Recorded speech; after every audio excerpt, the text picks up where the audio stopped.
आप सभी साथियों का मैं एक बार फिर से आपके अपने चैनल अमन स्टडी पे मैं स्वागत करता हूं। और जो आपका ये क्लास जो आज गैप हुआ है आज की डेट में, मैं उसके लिए एक बार सॉरी कहना चाहूँगा, क्योंकि कुछ निजी कारणों से मैं क्लास जो है वो अपलोड नहीं कर पाया। और फिर से सॉरी मैं उसके लिए बोलूँगा। और शुरुआत करते हैं हम अपने आज की क्लास की। और इसमें जो हम पढ़ रहे हैं कि हिंदी भाषा का जो विकास और उत्पत्ति है, उस पे हम जो जितने क्वेश्चन बन सकते हैं यूपी कांस्टेबल के एग्जाम में और एसएससी जीडी के एग्जाम में, उनसे रिलेटेड जो प्रश्न पूछे गए हैं उन्हीं को हम यहाँ देख रहे हैं।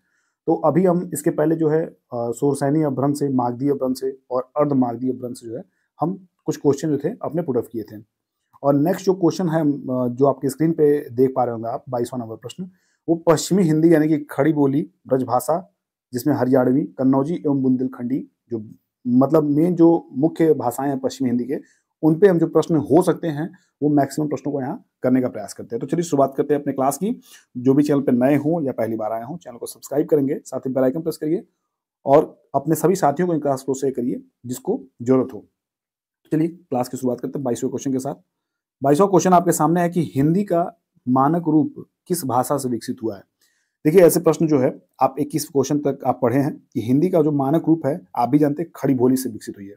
और खड़ी बोली, आप अगर बात करें खड़ी बोली, तो खड़ी बोली पश्चिमी हिंदी में शामिल है। किसमें है? पश्चिमी हिंदी में। आपको अगर पश्चिमी हिंदी शुद्ध रूप से आप देखें तो जो उत्तर प्रदेश का जो पश्चिमी छोर है उससे यहाँ से आप सेंस से मतलब रखिएगा। और पश्चिमी हिंदी में अन्य जो भाषाएं हैं वो ब्रज भाषा है, कन्नौजी है, बुंदेली है, बांगरू है और राजस्थानी भी है। तो कुछ हिस्सा राजस्थान का भी जो है वो आप खड़ी बोली में जो है कवर करते हैं। और इसका जो इसका यूँ समझिए कि इसकी जो उत्पत्ति हुई है वो सोरसैनी अपभ्रंश से हुआ है। तो अगर आप इसको सही ऑप्शन का टिक करेंगे तो आप खड़ी बोली को टिक करेंगे। और नेक्स्ट क्वेश्चन देखते हैं, आपकी स्क्रीन पे कुछ इस तरह से है। 23वां नंबर का प्रश्न है कि रागड़ी क्या है? रागड़ी बोली कहाँ बोली जाती है? तो रागड़ी बोली आपके सामने 4 ऑप्शन दिए रहेंगे इसी तरह पेपर में, उत्तर प्रदेश, केरल, मध्य प्रदेश और हरियाणा। तो इसके लिए आपको रागड़ी जाननी जरूरी है कि रागड़ी जो है हमारा वो रागड़ी और बांगर 2 ऐसे बोलियां हैं जो हरियाणा राज्य की प्रमुख बोलियां हैं। क्या है? रागड़ी और बांगर। वैसे तो खड़ी बोली वहां भी बोली जाती है, लेकिन रागड़ी और बांगर ये भी 2 प्रमुख बोलियां हैं वहां की। तो आप इसके लिए हरियाणा को टिक करेंगे, डी ऑप्शन। बात करते हैं नेक्स्ट क्वेश्चन की जो 24वां नंबर का है। दिया कि सूरदास जो प्रमुख कवि रहे हैं अपने समय के, उन्होंने किस भाषा में सुरसागर की रचना की है। देखिए सुरसागर जो है इनकी बहुत ही प्रचलित और बहुत ही यूँ समझिए कि इससे ज़्यादा फेमस उनकी कोई कविता नहीं थी। तो अगर सुरसागर की बात करें तो सुरसागर जो था वो किस भाषा में रचित है, आपसे ये प्रश्न पूछा है। क्या अवधी में रचित है, या ब्रज में, या खड़ी बोली में, या राजस्थानी में? तो इनमें से जो सही ऑप्शन आपका है वो ब्रज में। जो ब्रज भाषा है आप भी जानते हैं कि सूरदास जो है ब्रज भाषा में सुरसागर रचना की है। आचार्य रामचंद्र शुक्ल जो है सुरसागर को ब्रज भाषा की पहली रचना मानते हैं। ये देखिए पहली रचना किसके अनुसार मानी गई है? जो रामचंद्र शुक्ल हैं उनके अनुसार पहली रचना जो है ब्रज भाषा में अगर कोई लिखी गई है तो वो सुरसागर है। तो आपको सही ऑप्शन टिक करना है, वो आपको ब्रज टिक करना है, बी ऑप्शन राइट हो जाएगा। नेक्स्ट क्वेश्चन देखते हैं 25वें नंबर का। अच्छे प्रश्न हैं, इनको अगर आप संकलन करेंगे तो आपके पास एक अच्छा यूँ समझिए कि क्वेश्चन बैंक हो जाएगा, जिससे आप हो सकता है कि अच्छे क्वेश्चन फेस कर सके एग्जाम में। सूरदास और नंददास की काव्य रचनाओं की भाषा कौन सी थी? तो देखिए ये कुछ मिलती जुलती जो है इनके अपने जो भाषाएं थे, जैसे कुछ ऐसे इनके प्रमुख भाषाएं थे जिनमें इन्होंने कविता का यूँ समझिए कि जो काव्य जो इनकी रचनाएं थी उनका संकलन इन्होंने इन भाषाओं में किया था। तो सूरदास और नंददास की जब आप प्रमुख रूप से बात आए तो आप ब्रज भाषा को चुनिएगा। और देखिए आपके ऑप्शन में ब्रज भाषा दिया हुआ है। तो बात कर लेते हैं कुछ इनके टॉपिक्स पे। तो सूरदास और नंददास की जो काव्य रचनाओं की जो प्रमुख भाषा थी वो काव्य ब्रज भाषा है। और सूरदास की जो रचनाएं हैं यानी कि सुरसागर, सुरसारावली एवं साहित्य लहरी, ये तीनों किसमें है? आपकी ब्रज भाषा में है। और नंददास की जो रचनाएं हैं वो रास, पंचाध्यायी और रूप मंजरी, रस मंजरी, भंवर गीत आदि, ये किसमें है? आपके ब्रज भाषा में है। तो इसलिए सबसे कॉमन जो अगर लैंग्वेज इन लोगों के लिए था सूरदास और नंददास जी के लिए, तो ब्रज भाषा था। नेक्स्ट क्वेश्चन पे चलते हैं। 26 नंबर का प्रश्न है, दिया कि मथुरा, आगरा, धौलपुर, ग्वालियर आदि, यानी कि ये देखिए आपके सामने दिया है कि 4 जो आपके मुख्य रूप से जो शहर दिए गए हैं और आदि आप लगा दिए गए, यानी कि उसके आसपास जो क्षेत्र हैं, निम्नलिखित में से कौन सी बोली जो है बोली जाती है? तो उसमें आपके सामने 4 ऑप्शन है, ब्रज भाषा, अवधी, खड़ी बोली, बांगरू।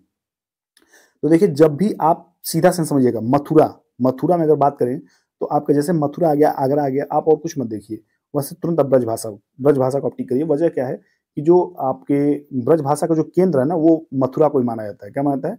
मथुरा को ही माना जाता है। तो आप जैसे मथुरा आया वैसे ब्रज आपको टिक करना है। देखिए, जो सूरदास जी थे, जो रहीम रहीम जी थे, रसखान थे, केशव थे, बिहारी यादव, ये क्या थे? ये ब्रज भाषा के जो प्रमुख कवि थे। अगर आप चाहें तो इनको भी आप नोट कर सकते हैं कि ब्रज भाषा के प्रमुख कवियों के कुछ नाम अगर आप नोट करना चाहें तो सूरदास, रहीम, रसखान, केशव, बिहारी, तो इनके नाम जो है आप नोट कर सकते हैं। बाकी इसका सही ऑप्शन जो है ब्रज भाषा हो जाएगा। नेक्स्ट क्वेश्चन देखते हैं, 27 नंबर का है। इनमें से कौन सी बोली मध्य प्रदेश की प्रमुख बोलियों में से नहीं है? आपके सामने 4 ऑप्शन दिए हैं और इनमें से आपको वो ऑप्शन चूज करना है जो नहीं बोली जाती है। इसका मतलब जो नहीं बोली जाती है वही आप इस क्वेश्चन का सही आंसर है। तो कौन सी नहीं बोली जाती है उसको हम देख लेते हैं। तो ये जानिए कि बांगरू, बांगरू पश्चिमी हिंदी का जो उपभाषा है, क्या है? उपभाषा है। और इस वर्ग के बोले जाने अंतर्गत आती है कौन सी?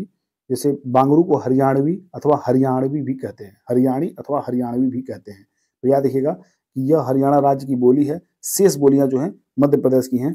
तो अगर आप यहाँ देख रहे हैं, आप डी वाला ऑप्शन बांगर, क्या है? बांगर। तो ये जो अकेले जो है ये आपका हरियाणा का है। क्या है? हरियाणा का ये उपभाषा है। क्या है? हरियाणा का उपभाषा, जिसको हरियाणवी भी कहते हैं या हरियाणी कहते हैं। बाकी ये जो आपके सामने मालवी है, निमाड़ी है, बुंदेली है, ये तीनों भाषाएं कहाँ की हैं? मध्य प्रदेश की प्रमुख बोली हैं। बात करें 28 नंबर प्रश्न की, तो आपके सामने है कि सुरसागर, सुरसागर जो है आप जान रहे हैं कि जो 23वां नंबर प्रश्न था, 24वां नंबर, वो सुरसागर आपसे पूछा गया था कि सुरसागर की भाषा कौन सी थी। और देखिए सेम प्रश्न यहाँ पे रिपीटेड है। मैं आपसे कह चुका हूँ कि आपके प्रश्न, ये याद रखिएगा कि रिपीटेड प्रश्न जो हैं आपके हिंदी में ज्यादातर रहेंगे, क्योंकि नए प्रश्न बनने की संभावना हिंदी में कम होते हैं। क्योंकि प्रश्न आप कहाँ से बना लेंगे? जो घिसा पिटा पुराना प्रश्न है वही आपको देखने को मिलेगा। इसलिए हिंदी पे बहुत ज्यादा फोकस आप प्रीवियस ईयर पे करेंगे तो आपके ज्यादा चांसेस रहेंगे कि आप नंबर वहां से इकट्ठा कर सकते हैं। बाकी नए क्वेश्चन के लिए आप जीएस पे अच्छा ध्यान देंगे तो वो आपका कवर होगा। रीजनिंग भी आपके ये समझिए कि सेट वाले क्वेश्चन रहते हैं। मैथ भी आपके बहुत नए क्वेश्चन नहीं आएंगे देखने को, नाम बदलेगा, डिजिट बदलेंगे, लेकिन क्वेश्चन सेम ही मिलेंगे आपको। तो सुरसागर किस भाषा की रचना है? तो आप भी पढ़ चुके हैं, ब्रज भाषा की। टिक करते हैं और नेक्स्ट क्वेश्चन पे चलते हैं। 29 नंबर का प्रश्न है कि ब्रज जो है वो हिंदी की किस उपभाषा के अंतर्गत आता है? तो आप जानते हैं कि जो ब्रज है वो किस भाषा के अंदर उपभाषा के अंतर्गत आता है? तो पश्चिमी हिंदी के अंतर्गत आता है। किसमें? पश्चिमी हिंदी, जैसा कि हम चर्चा भी किए हैं। पश्चिमी हिंदी यानी कि उत्तर प्रदेश का जो पश्चिमी छोर है उसकी बात कर रहे हैं, ठीक है। तो पश्चिमी हिंदी में जो शामिल उपभाषाएं हैं उनकी कहिए तो मैं यहाँ पे लिख दे रहा हूँ सीरीज जो है, आप जान लीजिए। पहले ब्रज भाषा हो गया, फिर आपका कन्नौजी हो गया, यहाँ देखिए मैं सब लिखते जा रहा हूँ, आप इसको नोट कर लीजिएगा। इसके अलावा आपका बुंदेली हो गया। नेक्स्ट की बात करें हम तो खड़ी बोली भी इसी में आती है। और इसके अलावा यानी कि इसके साथ साथ हरियाणवी भी जो है आपकी पश्चिमी हिंदी के अंतर्गत यानी कि आपकी उपभाषा में ही आती है। तो ये जो 5 तरह की भाषाएं हैं इनको आप चाहें तो नोट कर लें, ये आपको बहुत काम आएगा। तीसरे की बात कर लें तो दिया कि मथुरा और वृंदावन में प्रमुखतः कौन सी भाषा बोली जाती है। देखिए अब आपके सामने इसमें आंसर कितना आप अच्छे ढंग से देख पा रहे होंगे, ये मुझे उम्मीद है कि अगर आपको ब्रज भाषा कहीं दिख रहा हो और मथुरा का कहीं जिक्र हो या वृंदावन का, तो अब उसे आंख बंद करके उसे टिक करिए और आगे बढ़िए। इस पर बहुत ज्यादा कुछ समझ देने की कोई आवश्यकता नहीं है। नेक्स्ट क्वेश्चन पे समय देंगे, आपका समय बचेगा। देखिए 31 की बात करें तो दिया कि बांगरू किस उपभाषा वर्ग की बोली है। क्या है? बांगरू। तो बांगरू आप भी जानते हैं कि बांगरू जो है आपकी पश्चिमी हिंदी की, क्या है? पश्चिमी हिंदी की।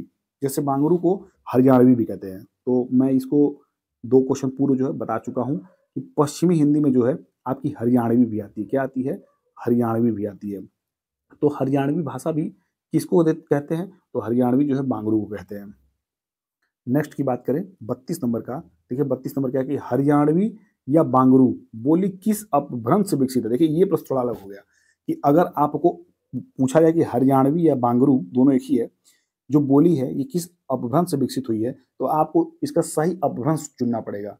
तो अपभ्रंश अगर आप जानते रहेंगे तभी आप जान पाएंगे। तो देखिए ये जान लीजिए कि अगर आपको ऑप्शन में सोरसैनी अपभ्रंश कहीं दिखे तो टिक करिएगा, लेकिन अगर एक आध शब्द जुड़ जाए तो आपको वहां पे डाउटफुल नहीं रहना है। देखिए इसमें दिया है कि पश्चिमोत्तरी सोरसैनी अपभ्रंश। तो अपभ्रंश से तो ये निकला ही है यानी कि सोरसैनी अपभ्रंश से, लेकिन कहाँ से? पश्चिमोत्तरी सोरसैनी अपभ्रंश से। तो इस तरह आपका ए ऑप्शन सही हो जाएगा। बढ़ते 33 क्वेश्चन पे, 33वें पे दिया कि औचड़। देखिए औचड़ ये भाषा भी है जिसको आपको पढ़ना पड़ेगा। औचड़ को खड़ी बोली में क्या कहते हैं? औचड़ को खड़ी बोली में क्या कहते हैं? आपके सामने ऑप्शन है, जोरदार है, कमजोर है, बहुत सस्ता है, बहुत धीमा है।